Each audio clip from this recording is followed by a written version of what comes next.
నమో వెంకటేశాయ. గురుర్బ్రహ్మా గురుర్విష్ణు గురుర్దేవో మహేశ్వరః గురుః సాక్షాత్ పరం బ్రహ్మ తస్మై శ్రీ గురవే నమః. జటిలం చీరవసనం దండకారణ్యవాసినం మునివేషధరం ధ్యాయేత్ అరణ్యే కాండ ఉత్తమే. శ్రీరామచంద్ర పరబ్రహ్మణే నమః. అథ శ్రీమద్ రామాయణే ఆదికావ్యే అరణ్యకాండే 30 సర్గః. నృశంసనీచ క్షుద్రాత్మన్ నిత్యం బ్రాహ్మణకంటక యత్కృతే శంకితైరగ్నౌ మునిభిః పాత్యతే హవిః. రామచంద్రుడు ఖరుడితో అంటున్నటువంటి మాటలు. ఖరుడికి రాముడికి జరుగుతున్నటువంటి యుద్ధంలో ఖరుని యొక్క సమస్తమైన బలములను కూడా రాముడు హతమార్చాడు. మరి ఆ రథము, సారథి, గుర్రములు ఇవన్నీ పోయిన తర్వాత గద తీసుకుని మీదకు వస్తే ఆ గదను కూడా ముక్కలు ముక్కలు చేశాడు రామచంద్రుడు. మొక్కలు చేసి ఇంకా ఇప్పటికైనా ఖరుడిలో ఏమైనా మార్పు వస్తుందేమో అని చెప్పి రాముడు అంటూ ఉన్నాడు. నీవు చేసినటువంటి పాపములు సామాన్యమైనవి కాదు, ఆ పాపములకు ఫలితాన్ని అనుభవించేటటువంటి సమయం వచ్చింది అని చెప్పి అంటూ, పోయి నువ్వు ఎంతటి దుర్మార్గుడు అయ్యా, నీ వలన ఈ దండకారణ్యంలో ఉండే మునులు తాము చేసేటటువంటి యజ్ఞములలో తాము వేసే హవిస్సులను చాలా కంగారు పడుతూ తొందరపడుతూ, అలాగా అంటే వేసే హవిస్సులు దేవతలను ఉద్దేశించి వేస్తున్నప్పటికీ రాక్షసులు ఎక్కడ అపహరించేస్తారా అని చెప్పి ఈ భయంతో వారు యజ్ఞయాగాదులను ఆచరిస్తూ ఉన్నారు. సహజంగా అయితే యజ్ఞయాగాదులను పూర్తి శ్రద్ధతోటి, అదేవిధంగా ఏకాగ్రతతోటి ఆయా దైవములను చింతిస్తూ చెయ్యాలి. ఇక్కడ శ్రద్ధకు లోటు లేదు, కానీ భయం వల్ల ఏకాగ్రత మాత్రం ఆ మహర్షులకు కుదరటం లేదు. వాళ్ళు భయపడుతూనే మనం వేసే హవిస్సును దేవతలు స్వీకరిస్తారా లేకపోతే రాక్షసులు స్వీకరిస్తారా అని చెప్పి భయపడుతూ యజ్ఞాలు చేసేటటువంటి పరిస్థితిలో ఉన్నారు. అటువంటి ధర్మకార్యాలు చేసేటటువంటి వారిని హింసించే స్వభావం కలిగినటువంటి ఓ ఖరుడా, నీకు ఈనాటితోటి కాలం చెల్లింది అని చెప్పి అంటూ రామచంద్రుడు మాట్లాడుతుంటే, తమేవమభిసంరబ్ధం బ్రువాణం రాఘవం రణే ఖరో నిర్భర్త్సయామాస రోషాత్ ఖరతరస్వనః. రాముడి విధంగా ఖరుడితో అంటూ ఉంటే, ఇంకా అభిసంరబ్ధం రాఘవం, బాగా కోపించి ఖరుడితో ఈ విధంగా గర్జిస్తూ మాట్లాడుతున్నటువంటి రాముడితోటి, తం ఖరహ, ఇంకా రాముడిని ఉద్దేశించి ఖరస్వనః, క్రూరమైనటువంటి కఠినమైనటువంటి పరుషమైన అంటే వినడానికి చాలా ఇబ్బందికరంగా ఉండే స్వరంతో ఖరుడు నిర్భర్త్సయామాస, ఈ విధంగా బెదిరిస్తూ నిందిస్తూ ఉన్నాడు. భగవంతుడు చాలా చాలా అవకాశాలు ఇస్తూ ఉంటాడు. ఒకటి కాకపోతే రెండు, రెండు కాకపోతే మూడు, ఏదో ఒక అవకాశాన్ని అందిపుచ్చుకుని మార్పు తెచ్చుకోవటం అనేది వివేకవంతుల యొక్క లక్షణం. అలా కాకుండా ఒకే రకంగా ఉంటూ తమలో మార్పు రాదు అని చెప్పి భావించుకుని మూర్ఖంగా ప్రవర్తించడం అనేది అవివేకుల యొక్క లక్షణం. మరి ఖరుడికి ఇన్ని తార్కాణాలు, అంటే రాముడి యొక్క పరాక్రమాన్ని తెలియజేసేటటువంటి తార్కాణములు, ఆయన యొక్క పరాక్రమాన్ని తెలియజేసేటటువంటి ఆ శర పరంపర, వాటినన్నిటినీ చూచి కూడా ఖరుడు ఇంకా రాముణ్ణి జయించాలి అని, రాముణ్ణి వధించాలి అని ఇలా అనుకుంటున్నాడు అంటే అతడు కేవలం ఆవేశంలో మాత్రమే ఉన్నాడు, ఆలోచన ఏమాత్రమో చేయటం లేదు అని తెలుస్తున్నది. దృఢం ఖల్వలిప్తోసి భయేష్వపి చ నిర్భయః వాచ్యావాచ్యం తతో హిత్వం మృత్యువశ్యో న బుధ్యతే. రామా, ఏమిటి దగ్గర నుంచి మాట్లాడుతూ ఉన్నావు? త్వం దృఢం అవలిప్తః అసి, ఏదో ఇంతమందిని వధించేశాను అని చెప్పి ఎంతో గర్వంతో ఉన్నావు రామచంద్ర నీవు, ఇది సరైనటువంటిది కాదు. ఇంకా అంటున్నాడు, తతః భయేష్వపి నిర్భయోసి, నువ్వు చేసినటువంటి ఇంతకుముందు నువ్వు ప్రదర్శించినటువంటి పరాక్రమమే ఇక గొప్పది అనుకుని ఇక తిరుగులేదు అనే భావనతోటి నా ముందు నుంచుని భయపడవలసినటువంటి నీవు కూడా ఇంతకుముందేదో ఘనకార్యం చేశాను, వారిని వీరిని వధించాను అనే ధైర్యంతో ఇలా ఉన్నావు. కానీ ఇది సరైనటువంటిది కాదు. అసలు స్వరూపం ఏమిటో నీకు తెలిసి వస్తుంది.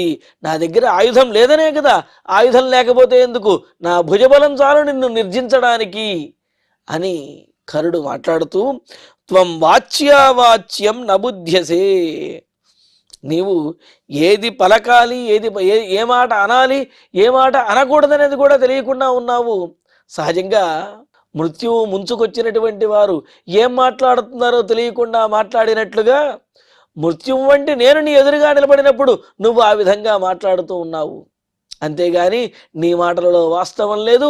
నువ్వు గర్వించి ఈ విధంగా మాట్లాడుతున్నావు తప్ప ఎవరైనా మృత్యువుని ముందు పెట్టుకుని ఇలా మాట్లాడతారా? పోనీలే, లోకంలో మృత్యువు ముంచుకొచ్చినప్పుడు, చావు దగ్గర పడినప్పుడు ఇష్టం వచ్చినట్లుగా మాట్లాడినట్టుగా నువ్వు అలా మాట్లాడుతున్నావు అని అంటూ, కాలపాశ పరిక్షిప్తా భవంతి పురుషా హి యే కార్యాకార్యం న జానంతి తే నిరస్త షడింద్రియా. ఇంకా అదే మాట అంటున్నాడు కరుడు. ఏ పురుషా కాలపాశ పరిక్షిప్తా, ఏ పురుషులైతే కాలపాశం చేత, విధి చేత వంచితులై ఎవరైతే ఉంటారో, లేకపోతే కాలశబ్దానికి యముడు అని అర్థం కూడా ఉన్నది. కావున యముని యొక్క పాశములకు బలయ్యేవారు ఎవరైతే ఉంటారో వాళ్ళు తే నిరస్త షడింద్రియా, ఇంద్రియములు 6 కూడా తొలగినటువంటి వారిలాగా, అంటే వారి యొక్క 6 ఇంద్రియములు కూడా పనిచేయకుండా ఇంకా కేవలం, అంటే ఇక్కడ 6 ఇంద్రియములు అంటే జ్ఞానేంద్రియములు, మనస్సు అనేది ఇక్కడ ఉద్దేశం అన్నమాట. ఇలాగా ఈ 6 కూడా పనిచెయ్యక, అంటే సహజంగా ఇక్కడ చెప్పటం వాక్ పాణిపాద పాయూపస్థలు అని చెప్పినట్లుగా, మరి మనకు జ్ఞానేంద్రియాలు అనుకున్నట్లయితే కనుక కన్ను, ముక్కు, చెవి, నాలుక, చర్మము ఈ జ్ఞానేంద్రియములు, అలాగే కర్మేంద్రియములు ఇలాగా చెప్పారు కదా. వీటిలో ఈ జ్ఞానేంద్రియములు, కర్మేంద్రియములు సవ్యంగా చెయ్యనటువంటి స్థితిలో కూడా మనస్సు పని చేయవచ్చును. మరి ఆ మనస్సు పనిచేసినప్పుడు మనస్సుతో ఆలోచించి ఏదైనా సరైనటువంటి నిర్ణయం తీసుకోవచ్చు. కానీ నీ మనస్సు కూడా గర్వంతో నిండిపోయినది అని చెప్పడానికే ఇక్కడ ఏమంటున్నాడు, నిరస్త షడింద్రియా, నీ మనస్సు, నీ జ్ఞానేంద్రియములు ఇవి 6 కూడా, అంటే ఇవన్నీ కూడా సరిగ్గా పనిచేయకపోవటం వలన నీవు ఈ విధంగా మాట్లాడుతూ ఉన్నావు. ఏవముక్త్వా తతో రామం సంరుధ్య భృకుటీం తతః సదదర్శ మహాసాలం అవిదూరే నిశాచరః రణే ప్రహరణస్యార్థే సర్వతో హ్యవలోకయన్. ఈ విధంగా రాముడితోటి గర్జిస్తూ మాట్లాడుతున్నటువంటి కరుడు నీకు ఈ విధంగా కాలము దగ్గర పడటం వల్ల ఇలా మాట్లాడుతున్నావు అని ఇలా రాముడితో మాట్లాడుతూనే అటు ఇటు చూస్తున్నారట. ఎందుకంటే రాముడి మీద దాడి చేయడానికి తనకు ఏదైనా ఆయుధం వంటి దొరుకుతుందేమోనని చెప్పి, తన దగ్గర ఉన్న ఆయుధములన్నీ కూడా రాముడి చేతిలో అవన్నీ నశించిపోయాయి. రాముడు వాటినన్నిటినీ కూడా పడగొట్టేశాడు, ముక్కలు చేశాడు. కావున ఆయుధం కోసం చూస్తున్నాడు, ఏది దొరికితే దాన్ని ఆయుధంగా వాడుదామని చెప్పి. ఇంకా అలాంత దూరంలో పెద్ద సాల వృక్షం, మద్ది చెట్టు, ఎత్తైనటువంటి పెద్ద మద్ది చెట్టు కనిపించిందిట. ఇంకా అతను ఏవం రామం ఉక్త్వా స నిశాచరః భృకుటీం సమృద్ధ్య, రాముడితో ఇలా మాట్లాడుతూ ఆ కనుబొమ్మలను బాగా చిట్లించంటే పూర్తిగా కోపాన్ని ముఖంలో చూపిస్తూ తతహరణే ప్రహరణస్యార్థే, ఇంకా రాముడితో చేయబోయే యుద్ధంలో ప్రహరించడం కోసం, చేయటం కోసం, ప్రయోగించడం కోసం అని చెప్పి చుట్టూ చూస్తూ సర్వతః అవలోకయన్ అవిదూరే మహాసాలం దదర్శ, దగ్గరలో ఒక పెద్ద మద్ది చెట్టుని చూశారట. మద్ది చెట్టు అంటే చాలా పెద్దదిగా, ఎత్తుగాను ఉంటుంది, అలాగే చాలా గట్టిగా ఉంటుంది, సామాన్యం కాదు. అటువంటి పెద్ద మద్ది చెట్టును చూచి ఆ మద్ది చెట్టుతోటి రాముణ్ణి కొట్టాలి అని చెప్పి అనుకున్నాడు. అందుకని ఆ చెట్టుని పెకలించడానికి సిద్ధమవుతూ ఉన్నాడు. సతముత్పాటయామాస సందస్య దశనచ్ఛదం తం సముత్క్షిప్య బాహుభ్యాం వినద్య చ మహాబలః రామముద్దిశ్య చిక్షేప హతస్త్వమితి చాబ్రవీత్. ఇంకా మహాబలుడైనటువంటి ఆ ఖరుడు రాముడి మీద కోపించిన వాడై దగ్గరలో ఉన్నటువంటి ఆ మద్ది వృక్షాన్ని చూచి మహాబలః సహ దశనచ్ఛదం సందస్య, ఇంకా ఆ పెదవులను గట్టిగా బిగిస్తూ పళ్ళు పటపటా కొరుకుతూ ఆ చెట్టుని గట్టిగా పళ్ళు బిగించి పీకి అంటే ఆ చెట్టుని పెకలించేస్తూ ఉన్నాడు. తం ఉత్పాటయామాస, ఆ చెట్టుని తన బలంతో బాహుబలంతో పెకలించేశాడు. పెకలించేసి మహాబలః తం బాహుభ్యాం సముత్క్షిప్య, గొప్ప బలవంతుడైనటువంటి ఆ ఖరుడు తన రెండు చేతులతోటి ఆ చెట్టుని పైకి ఎత్తి పట్టుకుని వినద్య, గట్టిగా సింహనాదం చేసినట్లుగా బిగ్గరగా అరిచి గర్జించి రామముద్దిశ్య చిక్షేప, వేళ్లతో పాటు పెకలించి ఆ మధ్య వృక్షాన్నే మరలా రాముడి మీదకి విసిరేస్తున్నాడు. విసిరి ఈ విధంగా అంటున్నాడు, ఏమని? త్వం హతః రామా, ఇదిగో ఈ మధ్య వృక్షము యొక్క దాడితోటి, ఈ మధ్య వృక్షం నీ మీద పడడంతో నీవు మరణిస్తావు అని చెప్పి అరుస్తూ తన రెండు బాహువుల్లో ఉన్నటువంటి ఆ మద్ది చెట్టుని గట్టిగా రాముడి మీదకి విసిరి కొట్టాడు. సామాన్యం కాదు.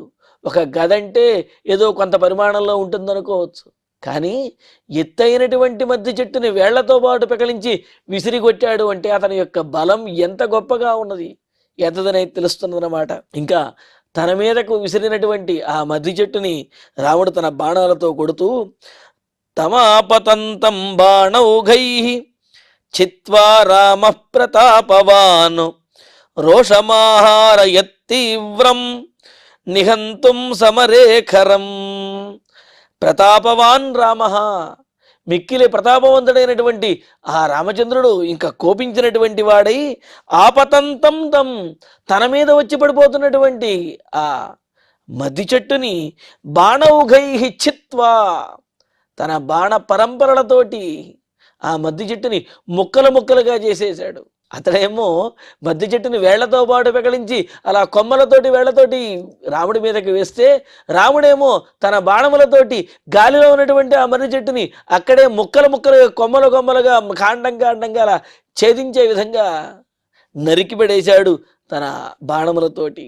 ఇంకా తీవ్రం రోషమకారయత్ ఖరం నిహంతుం, ఇంకా ఖరుణ్ణి ఉపేక్షించి లాభం లేదు అని చెప్పి తీవ్రమైనటువంటి కోపంతో ఖరుణ్ణి వధించడానికి సిద్ధమవుతూ ఉన్నాడు. ఇక్కడ తమ ఆపతంతం బాణౌఘైః అని చెప్పి ఇక్కడ అదేవిధంగా ఇంతకుముందు శ్లోకాల్లో కూడా ధర్మవత్సలః అని చెప్పి ప్రయోగించారు. ఇక్కడ ధర్మవత్సలః అని ప్రయోగించడంలో ఉద్దేశ్యం ఏమిటి అంటే, ఎంతటి అపరాధం చేసినటువంటి వాడికైనా మార్పు కోసం అని చెప్పి అవకాశం అనేది ఇవ్వటం రాముడి యొక్క లక్షణం. ఇప్పుడే కాదు, మొదటి నుంచి కూడా తాటక సంహారం సమయంలో కూడా మొదట ఆ తాటక యొక్క చేతులు, ముక్కు, చెవులు ఇవన్నీ ఛేదించిన తర్వాత ఇక అప్పుడు కూడా పూర్తిగా ఆమె దాడి చేస్తూ ఉంటే అప్పుడు ఆమెను వధించాడు తప్ప సాక్షాత్తుగా ముందు వధించలేదు. అంటే రాముని యొక్క కరుణా దృష్టి ఎంతగా ఉంటుంది అని అంటే ఎన్నో అవకాశాలు ఇస్తూ ఉంటాడు. ఇక ఇప్పుడు ఖరుడు ఏ ఆయుధము కూడా లేకుండా ఉన్నాడు, ఏ వాహనము లేకుండా ఉన్నాడు, అతనికి మద్దతుగా అంటే అతనితో పాటు ఉన్నటువంటి సైన్యం ఎవ్వరూ కూడా లేరు. ఇప్పటికైనా సరే ఖరుడులో మార్పు వస్తుందేమో అని రాముడు చెప్పి చూశాడు. అంటే తనకు అన్నీ ఉన్నప్పుడు అహంకారం ఉన్నప్పటికీ కూడా ఏమీ లేనప్పుడు ఆ అహంకారాన్ని విడిచిపెడతారు. కావున అన్నింటినీ కోల్పోయినటువంటి ఖరుడు అహంకారాన్ని కూడా విడిచిపెడతాడేమో అని చెప్పి రాముడు చెప్పి చూశాడు. కానీ పూర్తిగా అహంకారానికి ప్రతిరూపంగా ఉన్నటువంటి ఖరుడు దానిని విడిచిపెట్టకుండా రాముడి మీదే ఈ విధంగా దాడి చేస్తూ ఉన్నాడనమాట.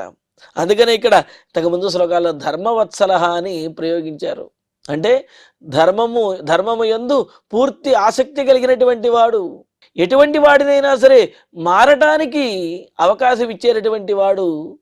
అలాగ రాముడు చివరి అవకాశంగా చెప్పి చూచినప్పటికీ కూడా ఖరుడిలో ఏమాత్రము మార్పు లేదు. జాతస్వేదస్తతో రామ రోషాద్రక్తాంతలోచన నిర్బిభేద సహస్రేణ బాణానాం సమరేఖరం. రాముడు కోపంతో జాతస్వేద, ముఖమంతా కూడా చెమట పట్టినటువంటి వాడే. అంటే ఇలాగా రాముడి యొక్క ఆ ఆవేశంతో శరీరం అంతా కూడా చెమటలు పట్టేశాయి. రోషం వల్ల, అదేవిధంగా ఆవేశం వల్ల కలిగినటువంటి చెమట. సహజంగా చెమటలు పట్టాయంటే భయంతో చెమటలు పట్టాయేమో అనుకుంటే పొరపాటు. ఇక్కడ రాముడికి రోషంతో ఆవేశంతో అలా ఒళ్ళంతా కూడా చెమటలు పట్టినటువంటి రాముడు రక్తాంతలోచన, ఎర్రబారినటువంటి నేత్రములతోటి ఆ కరుణ్ణి చూస్తూ సమరే బాణానాం సహస్రేణ ఖరం నిర్బిభేద 1000 బాణములతోటి ఆ కరుడి యొక్క శరీరం మీద తూట్లు పడే విధంగా, రంధ్రములు పడే విధంగా రాముడు 1000 బాణాలతోటి కరుణ్ణి కొట్టాడు. కొడితే తస్య బాణాంతరాద్రక్తం బహుశుశ్రావఫేనిలం గిరే ప్రశ్రవణస్యేవ తోయధారా పరిశ్రవ. రాముడు ప్రయోగించినటువంటి బాణముల వలన కరుడికి ఏర్పడినటువంటి గాయముల నుండి, అంటే ఆ శరీరం రంధ్రముల నుండి కూడా ఫేనిలం రక్తం, ఎటువంటి బుడబడవని వస్తూ నురగల కక్కుతున్నటువంటి ఆ రక్తము ఆయన యొక్క శరీరం నుండి, కరుని యొక్క శరీరం నుండి అలాగా ప్రవహిస్తున్నట్లుగా వస్తూ ఉన్నదన్నాడు. ఇక్కడ చూస్తే కరుడు శూర్పణఖతో చెప్పేటప్పుడు ఏమని చెప్పాడు? రాముడిని నేను వధిస్తానమ్మా, నా ఆయుధముల చేత రాముడి శరీరములకు గాయములయ్యి ఆ శరీరము నుండి రక్తము వస్తూ ఉంటే ఆ వేగానికి నురగ కూడా వస్తుంది, నురగతో కూడినటువంటి ఆ రక్తాన్ని నువ్వు తాగుదు కానివి అని చెప్పి అన్నాడు. ఇప్పుడు కరునికి ఆ పరిస్థితి వచ్చిందనమాట. రాముడు ప్రయోగించినటువంటి బాణములకు కరుని యొక్క శరీరం అంతా కూడా రంధ్రములు పడి ఆ గాయముల నుండి నురగతో పాటు రక్తం వస్తూ ఉన్నది. ఎలా ఉన్నదంటే గిరేహ తోయధారా పరిశ్రవ ఇవ ప్రశ్రవణస్య. ప్రశ్రవణము అనే పర్వతంలో అనేకమైనటువంటి జలధారలు, అంటే ఆ జలపాతములు, సెలయేర్లు అనేకమైనవి ఉన్నాయి. అలా ప్రశ్రవణము అనే గిరియందు జలపాతములు, జలధారలు, ఆ సెలయేళ్లు ఏ విధంగా అయితే ప్రవహిస్తూ ఉంటాయో అలాగా ఇక్కడ కరుణి యొక్క శరీరము నుండి రక్తపాతము, ఆ రక్త ప్రవాహము అంత దారుణంగా శరీరం నుండి బయటికి స్రవిస్తూ ఉన్నదనమాట. విహ్వల సకృతో బాణై ఖరో రామేణ సంయుగే మత్తో రుధిర గంధేన తమేవాభ్యద్రవధృతం. ఇంకా యుద్ధంలో రాముడి ప్రయోగించే బాణములకు రామేణ విహ్వల, రాముడి యొక్క బాణముల ఘాతములకు విహ్వల భయము చెందినవాడు, భయపడ్డాడు. ఇంకా కరుడు బాధ కలుగుతున్నది, ధైర్యం కూడా సన్నగిలుతూ ఉన్నది, ఇక గెలవలేను అనే స్థితికి వచ్చేస్తున్నాడు. ఇలా రాముని యొక్క బాణముల చేత ఖిన్నుడైపోయినటువంటి, దీనుడైపోయినటువంటి కరుడు మత్తహాసహ, కింద పడ్డా తనదే పై చెయ్యి అనుకునేటువంటి మూర్ఖులు కొంతమంది ఉంటూ ఉంటారు. అంటే కొంతమంది అయితే మొదట కాస్త మూర్ఖత్వంగా ప్రవర్తించినప్పటికీ కూడా తరువాత పరిస్థితులకు అనుగుణంగా వారి యొక్క మనస్సు మారుతూ ఉంటుంది. కానీ కరుడి మనస్సు ఆ విధంగా ఇక్కడ మారటం లేదు. దీనమైనటువంటి స్థితికి వచ్చాడు.